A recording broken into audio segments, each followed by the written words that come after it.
So I'm actually new to the Accountant franchise. I just watched the first one a couple of weeks ago in preparation for this movie. Really enjoyed that film. It was not what I anticipated it to be. That's why I put off watching it for so long. I thought it was going to be a lot more generic in the form of an action movie, but there's actually a lot more substance going on because of the autistic character Ben Affleck is playing as the accountant. But moving on to number 2, I really didn't know what this franchise was going to do to push the envelope further because we got a conclusion to that story. It was wrapped up nice. Sure, there is action, there's drama. It's like a non-stop movie, but this movie feels a lot more like a buddy action comedy with action thrown into it with Jon Bernthal and him than just a straight up action movie. What you have going on in this one, you have Ben Affleck as the accountant pairing up with Braxton, his brother, played by Jon Bernthal, and they're investigating like a human trafficking ring. But yeah, this movie plays out a lot more like a comedy with bits of drama and action sprinkled throughout, and I really appreciated the tonal shift of that compared to the first one because I thought the first movie, as good as it was kind of a heavier film. This movie feels a lot more brisk to me. I feel like it's on the same level as number 1, but personally, I would probably rewatch 2 over number 1 because there's always something happening. The main thing that stands out to me about this film is just how funny it was. Like, I haven't laughed as much in a movie since Hard Eyes, and I know that movie's comedy didn't work for everybody, and I'm sure this one won't as well because the comedy is based on Ben Affleck's character. It's very deadpan, but for me, almost all of the jokes in this movie worked, especially Jon Bernthal's. I don't know what it is about that guy. I love him as an actor. He has excellent comedic timing, but you're spending a lot of time with him and Braxton, which is cool because you didn't really get to see Braxton in the first film. In this one, it's almost like they're there the majority of the movie. So you have those two hanging out with the head of the FBI and they're trying to figure out what's going on with this trafficking ring and find a missing person.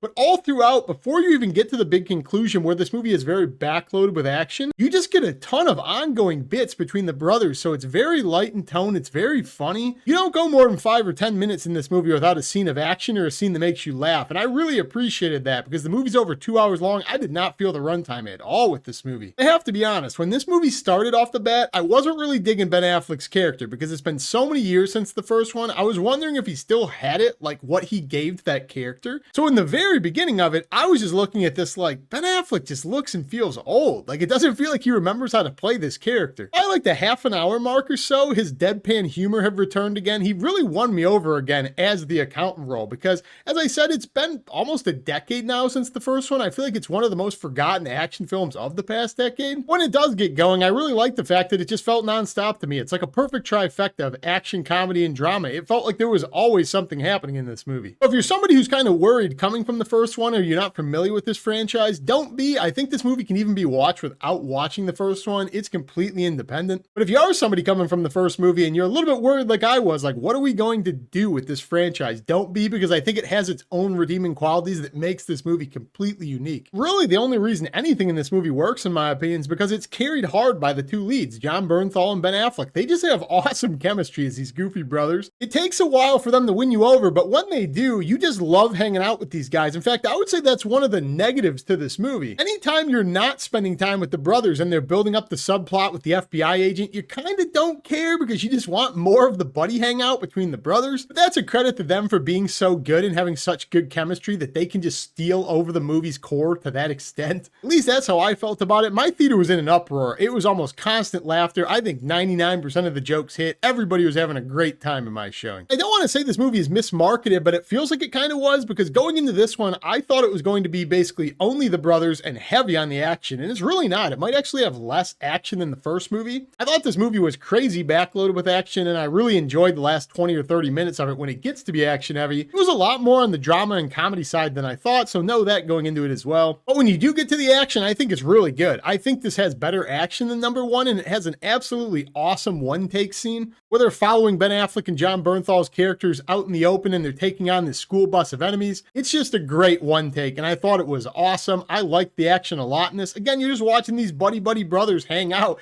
and kick ass. You can't help but root for the two of them. But part of the surprise to me about the first movie and why I think it was so exceptional compared to my expectations when I finally got around to checking it out was that it was very profound in its commentary about autism and the special set of skills and just getting to know that entire character and just all of this world building. Where this movie feels a lot more more like a well-done buddy action comedy than that movie being so unique, heavily into the accounting and autism. That's still going on in this movie, but obviously they don't need to explain it anymore because we're in number 2, we've established the world, we can kind of build on it. So just by default, it feels a little bit more generic than that first movie that was so heavily into developing his character, his mannerisms. Because in number 2, we're just familiar with them by now, and we can use that, we can build on that, do different stories, adventures, take on different conflicts. Just the sheer fact it's not so heavily leaning into that explanation, it feels a tad more generic in my opinion. But all that being said, I had a couple of issues with this film. They're not major, but they are definitely things I noticed continuously throughout this. In my opinion, this movie's story was a little bit harder to follow. It felt a little bit more jumbled up, and it was just kind of random at points. So the entire overarching theme of number 2, I'm not going to give away the specifics because that would be minor spoiler territory, but that entire overarching theme doesn't really need to even exist because it's just a subplot to what's actually going on in this movie that enables us to hang out with the brothers. So that's a little bit of a negative to me because I think the plot itself is not nearly as strong as number 1. They're just able to carry it with such good comedic timing and chemistry between the two. And the only other minor gripe I guess I have with this franchise in general, I had the same complaints about the first film as much as I liked it. I think this franchise tends to run a little bit long. The pacing is fine. I don't get bored. I think both of these movies would have benefited by shaving off 10 to 15 minutes. It's just a little bit of excess meat on the bone I don't think you necessarily need for these films to work.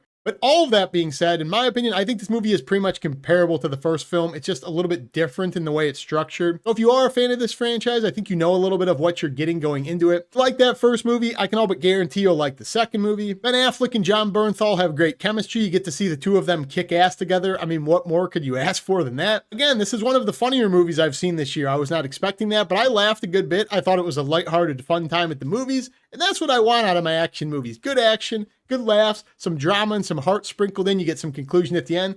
I had a really good time with this movie. I'd rate it the same as the first movie. I think it's worth buying on Blu-ray. So if you guys did get around to seeing The Accountant, what do you think about it? Did you think it held up to the first one? Do you think it's better? Comment down below. Let me know all of it. And as always, like the video, subscribe, join me down below in the comments, all of that. It really helps the channel. But other than that, I will see you in the next review. Peace.